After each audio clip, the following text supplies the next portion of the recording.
Reciban un cordial saludo. Yo soy Fernando Telles, soy docente de la UNAR y el tema que hoy nos reúne en esta ponencia de lo que hemos tratado es el concepto de educación para el desarrollo como un concepto de futuro. Entonces puedo explicar las temáticas que veremos en esta ponencia. Primero, la introducción como tal a lo que es la evolución del concepto de desarrollo. Adicionalmente tenemos lo que tiene que ver el concepto de desarrollo como tal y la educación para el desarrollo desde una parte académica, investigativa y obviamente social. Entonces damos inicio con el tema de la introducción. Entonces resulta algo sugestivo pues el tema que vamos a tratar inicialmente porque lo estamos manejando desde el tema de la inclusión social mediante la educación. Entonces esto es como algo básico para todo el componente que tiene que ver todas las disciplinas que incluyen y que están trabajando sobre este concepto. Adicionalmente, pues tenemos que la educación para el desarrollo no es un concepto que implica solo investigación, y en este caso investigación social, sino que va mucho más allá, va en un contexto desde las universidades, un contexto académico e investigativo, y de todas aquellas experiencias que se tienen en el concepto de educación en las universidades, y más que todo en el tema de inclusión social, y lo que tiene que ver directamente en el campo de las experiencias y del campo social. Entonces tenemos dos: uno, las experiencias universitarias que vivimos en el día a día en la academia, y el segundo, el que tiene que ver directamente con el campo de dirección y de esas experiencias académicas y de la aportación del cambio social en un escenario de intercambio de experiencias y de conocimiento. ¿Cómo nace el concepto de desarrollo? Claro, porque no podríamos hablar primero de educación para el desarrollo sin conocer y tener un amplio conocimiento de lo que es el tema de desarrollo. Si podemos tener en cuenta en las últimas 3 décadas, como lo podemos observar, el concepto de desarrollo se nutre y surge de muchas definiciones y de muchos conceptos. Prácticamente su cambio trascendental se debe a las postulaciones teóricas en un contexto práctico de lo que tiene que ver el desarrollo. Y en los últimos años, pues el PNUD vinculó lo que tiene que ver el indicador de desarrollo humano y el desarrollo humano que parte de los postulados teóricos de CEN. Y entonces convocamos y nos vemos en un plano histórico hacia 1948, hacia la creación de la ONU y la finalización de la Segunda Guerra Mundial. ¿Cómo inicia el concepto de desarrollo? ¿Cómo se ha enfocado esto? Básicamente, después de la Segunda Guerra Mundial, los países desarrollados empiezan a vivir lo que tiene que ver el tema de una nueva renta per cápita, mejores ingresos, lo que permitía acceder a toda su población a otros beneficios, a otras condiciones de calidad de vida a las que antes no tenían acceso. Y resulta que esto ya se había superado la época de hambruna, la época de guerra, que fue la que totalmente acabó con el proceso de desarrollo económico que tenían en ese momento Europa y Estados Unidos, hasta entrar en el conflicto. Y entonces, ¿qué es lo que hace? Que una nueva clase media y una nueva clase rica saquen de la pobreza a esa clase obrera y trabajadora. Entonces tienen más renta per cápita, más ingresos, más acceso a bienes y servicios. Entonces desde ahí parte el desarrollo. Pero ese primer concepto de desarrollo era solamente un desarrollo económico. No era como tal un desarrollo basado en la integridad social, en el acceso a oportunidades de salud, vivienda, educación, hábitat, sino que era básicamente enfatizado bienes, renta y producción, nada más. Entonces, ¿qué se puede inferir del concepto de desarrollo? Que se interpreta como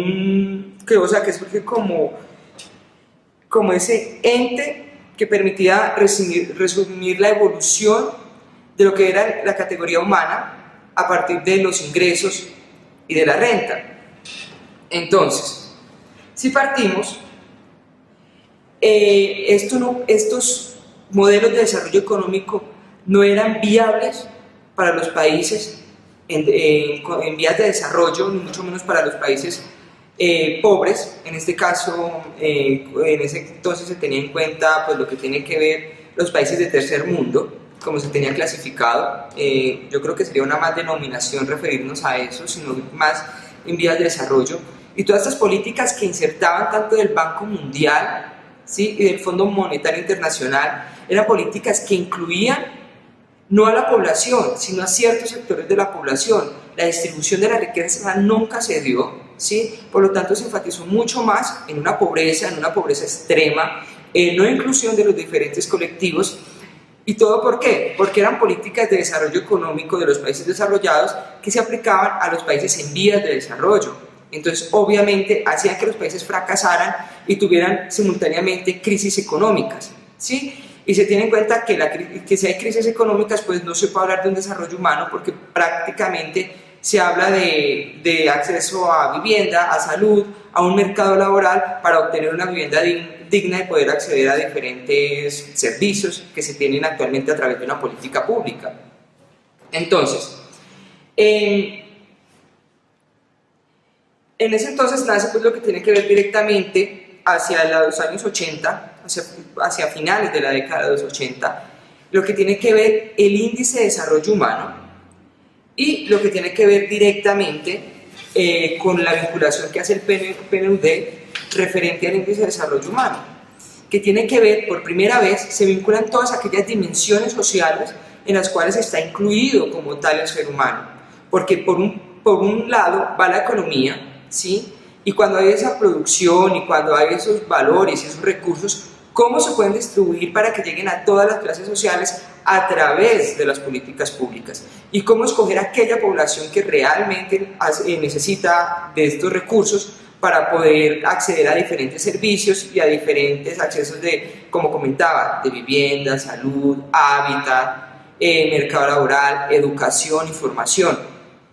Entonces, todo esto lo que hace parte de que el índice de desarrollo humano que actualmente se maneja vincule todos estos aspectos, y especialmente en el año 2012 el PNUD, a partir de los postulados de CEN, hace referencia a lo que tiene que ver directamente con el índice de desarrollo humano sostenible, en el cual vincula directamente lo que tiene que ver con los países de la OCDE y lo que tiene que ver con el crecimiento verde ecológico y la economía verde transnacional, como la maneja la Organización de las Naciones Unidas, ONU. Entonces lo que vinculan es este concepto, el manejo de los recursos y el respeto y compromiso por las nuevas generaciones, o sea, pensando qué se va a dejar a las nuevas generaciones, tratando el tema de un desarrollo sostenible a través de los indicadores de desarrollo humano sostenible, porque hay que tener en cuenta la promoción y el compromiso que se debe tener con las nuevas generaciones. Entonces, ¿cómo se va el índice de desarrollo humano? Parte a través de un debate de escala mundial que se argumenta mediante la implementación de políticas públicas en sus respectivos entornos para brindar la cantidad, sino la calidad de crecimiento y saber a quiénes se va a destinar estas ayudas. Básicamente es no como se venía haciendo a través de las políticas públicas, a través de un tema de focalizar población, a través de asistencialismo, para nada. Tiene que ver directamente con políticas públicas que permitan salir a esa población de la pobreza extrema o de la pobreza y permitir que vayan un poco más allá y que puedan acceder a diferentes servicios. Entonces, de acuerdo al PNUD, se entiende que el desarrollo humano es un proceso mediante el cual se amplían las oportunidades del ser humano. Cuando me refiero a oportunidades, nos referimos a todo el acceso que tienen los diferentes ámbitos sociales: salud, vivienda, educación, hábitat y obviamente mercado laboral. Y obviamente hay tres pilares de los que ellos se enfocan, que son salud, que tiene que ver con una vida saludable y prolongada, con conocimientos que van a parte de formación y tener acceso a los recursos necesarios para lograr un nivel de vida decente, ¿sí? Y más que decente es como acuerdo a la calidad de vida y al bienestar social. Entonces también otras incluyen la libertad económica, política y la libertad social para disfrutar de la garantía plena de sus derechos. Entonces vemos que hacia la década de los 80 empieza un cambio en el cual se vincula realmente ese carácter y valor social del ser humano como un aspecto crítico referente a la política, ¿sí? Porque primero teníamos en cuenta que el desarrollo económico pues hace parte, ¿sí?, como tal de lo que tiene que ver todo un índice de desarrollo humano. Por lo tanto, es una de sus variables y no como tal el desarrollo económico es todo el desarrollo en sí. Entonces, ¿en qué se enfoca el índice de desarrollo humano? Básicamente va enfocado a varios temas. Primero, la esperanza de vida. Esto es básico en comparación. ¿Cuánta es la esperanza de vida o el indicador que permite establecer cuántos años viven las personas dependiendo de diferentes condiciones de acceso a oportunidades que tengan en diferentes zonas? No podemos comparar en este caso la esperanza de vida que se tiene en un país desarrollado o en el sudeste africano, ¿sí? O en el subsahariano. Es como esa expectativa que se tiene de vida, son las condiciones de calidad de vida y de bienestar social que se da a la población. Entonces se enfatiza en ese índice como tal. Logros en la educación. Se habla directamente en el tema de formación, acceso a la educación, ¿sí? En permitir que primero una educación universal, una educación primaria, una educación secundaria y permitir que ciertos individuos o la mayoría de individuos puedan acceder más a las universidades, a una educación superior y una educación de calidad en las diferentes universidades de los países. Otro, el control sobre los recursos necesarios para un nivel de vida seguro. Básicamente va enfocado al índice de desarrollo humano sostenible, cómo permitir que esos recursos sean disponibles para toda la población y lo que provenga de ahí obviamente permita ese desarrollo de las diferentes comunidades. Además, se tienen en cuenta en el índice de desarrollo humano, como se mencionaba anteriormente, el progreso social es básico a través del enfoque de política pública o políticas sociales, el movimiento y el activismo para hacer que la población sea mucho más participativa y obviamente consciente de los derechos y el acceso que tiene a los diferentes recursos. Segundo, la economía, como comentaba anteriormente, en el desarrollo humano pasa a ser una de sus variables, no lo es todo. ¿Por qué? Porque permite que los diferentes individuos accedan a un mercado laboral y por ende obtengan unos ingresos para poder acceder a diferentes servicios. Tenemos la eficacia y eficiencia en términos de uso de los recursos. O sea, este es un objetivo común entre todos los individuos y los entes y las organizaciones del Estado. La participación y libertad son el pilar fundamental de las sociedades democráticas. ¿Por qué? Porque básicamente permiten tener ese empoderamiento de gobernabilidad local, un desarrollo regional y obviamente un desarrollo local que parte a través de la división de comunidad. Y obviamente todo esto viene enfocado hacia los objetivos de desarrollo del milenio. Como se encuentra, todos los países en su mayoría firmaron lo que tenía que ver la Carta de los Objetivos de Desarrollo del Milenio, en los cuales se dan unos avances. En este año 2015 cada gobierno da unos avances, porque este tratado como tal se firmó en el año 2000. En el 2015 se daban los primeros avances y en el 2025 se tendrían que dar unos altos índices de haber cumplido con erradicar la pobreza extrema, que es fundamental. Segundo, el enfoque de género, la lucha contra el hambre, la lucha contra el VIH. Entonces son como todos estos enfoques a los que se tiene que dar en cuenta y especialmente en el caso colombiano lo que tiene que ver con la lucha de la pobreza extrema, que es básicamente donde somos conscientes de que somos uno de los países más desiguales de Latinoamérica y en los cuales se debe enfocar una política pública para erradicar estos problemas y más que erradicar es permitir que esa población acceda a ciertos servicios a los cuales antes no había podido acceder. Entonces, ¿cómo nace en sí el tema de educación para el desarrollo? Tenemos en cuenta el desarrollo y una de sus variables es la educación para el desarrollo. ¿Y cómo hacer eso? ¿Y cómo hacer que el desarrollo llegue a las diferentes comunidades o a los diferentes colectivos a través de la política pública? Entonces nos vamos a enfocar hacia qué es como tal el concepto de educación para el desarrollo. Entonces lo enfatizaba en un proceso educativo formal, no formal e informal que va encaminado hacia el conocimiento de actitudes para promover una ciudadanía global generadora de una cultura de la solidaridad comprometida en la lucha contra la pobreza y la exclusión, así con la promoción del desarrollo humano y sostenible.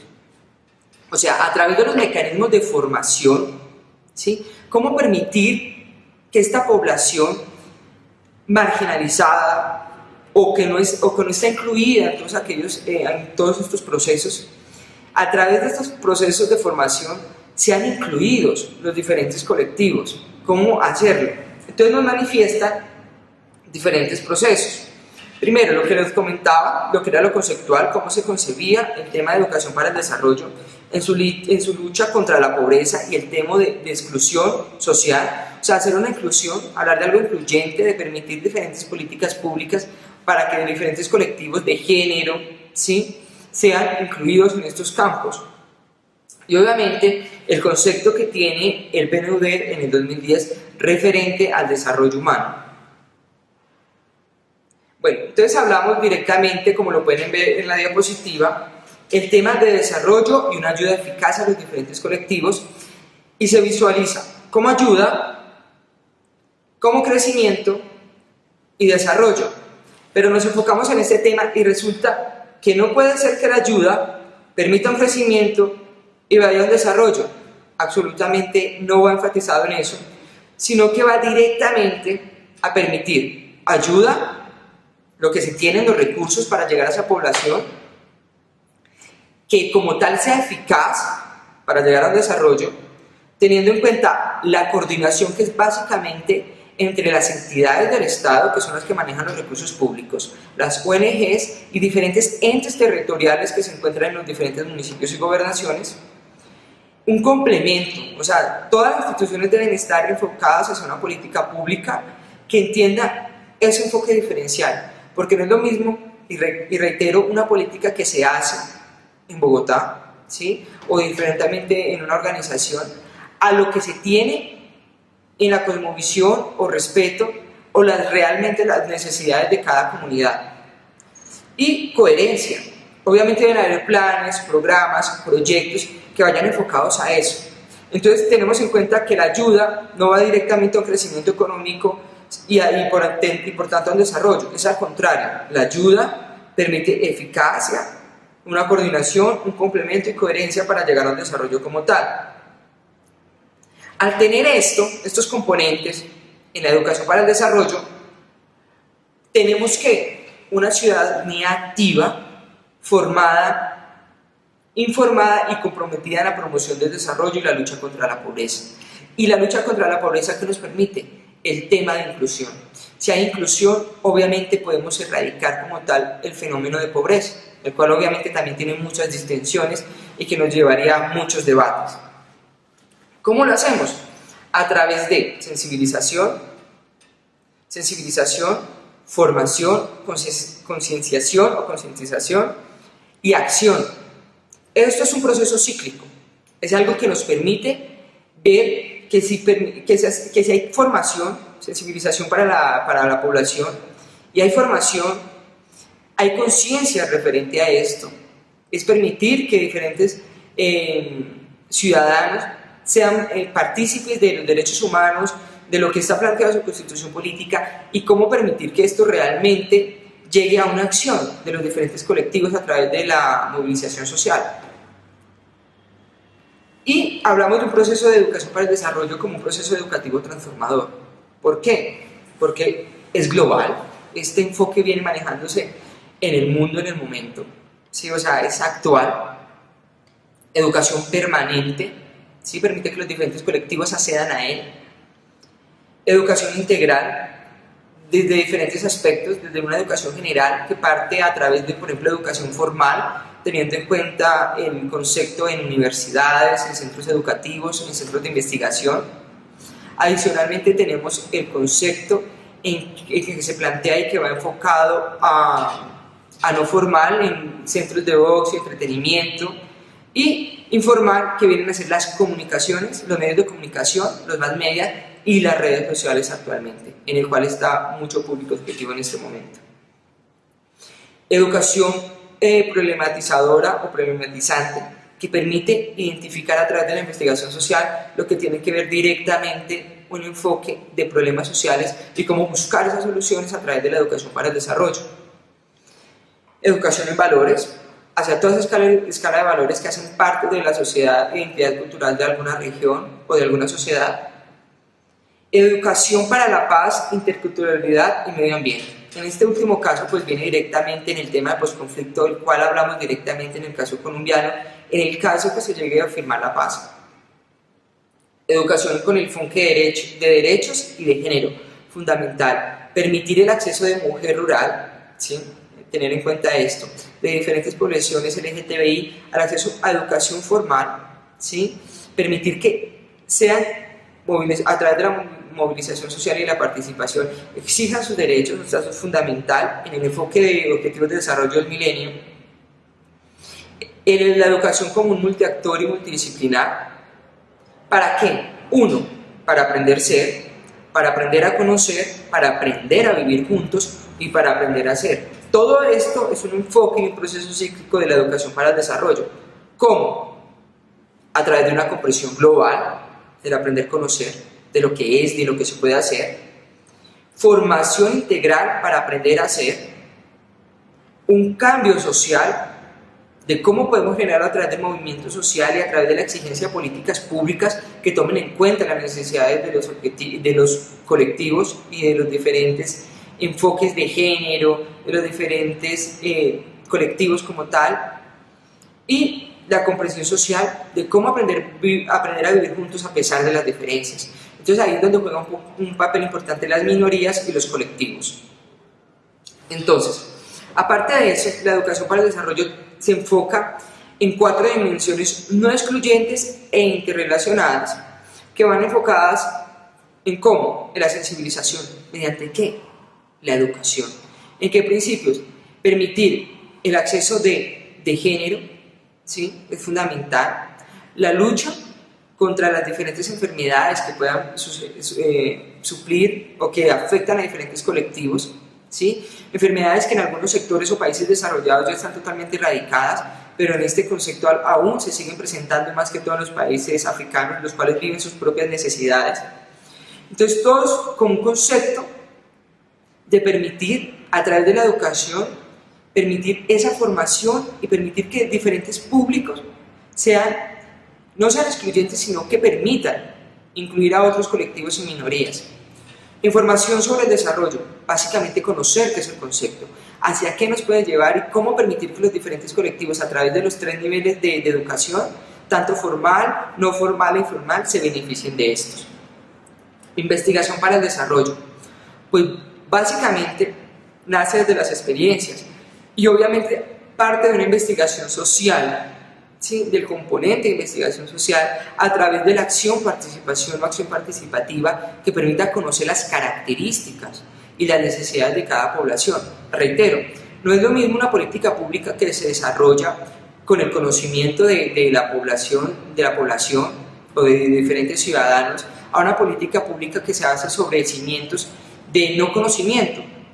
En este caso, antiguamente, y es como para tocarlo antiguamente, el tema de las comunidades indígenas, afrodescendientes, raizales y palenqueros no se tocaba, no se tenía en cuenta y directamente se hacía una política pública general. Actualmente hay una política pública con un enfoque diferencial que tomó en cuenta las diferentes necesidades de las comunidades. En el caso, por ejemplo, de las comunidades indígenas, sus necesidades, su cosmovisión, su identidad cultural. Entonces, a partir de ahí construir los planes salvaguardas que se están construyendo actualmente, pero todo de un enfoque diferencial a partir de las necesidades de la población. ¿Y cómo se hace? A través de una investigación social, obviamente deductiva, y a través de la acción-participación. Y tenemos una movilización social y creación de políticas públicas. Cuando hay conocimiento, y siempre se ha dicho el conocimiento es el poder, los diferentes colectivos o comunidades o grupos humanos pueden exigir sus derechos y pueden acceder a las diferentes políticas públicas. Todo que a través de una movilización social, pero esto parte del conocimiento.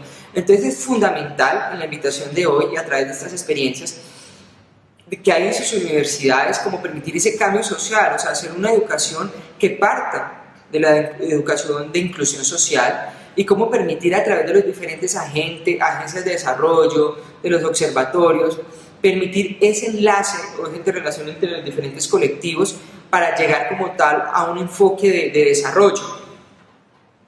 Y por último, ya para concluir como tal lo que ha sido todo el tema de esta ponencia, y para escuchar pues las preguntas que se puedan dar o aquellas referencias o aquellas reflexiones sobre el concepto de educación para el desarrollo o lo que hemos visto directamente, el tema de enfoque de educación y, y algunas iniciativas alternativas para la educación en el desarrollo, pues los dejo con esta conclusión de uno de los máximos teóricos de la educación a nivel mundial, y en el cual nos dice que enseñar no es transferir conocimiento, sino crear las posibilidades para su propia producción o construcción. Y ahí es básicamente donde partimos todo el concepto como educadores o como aquellos agentes de cambio a nivel social.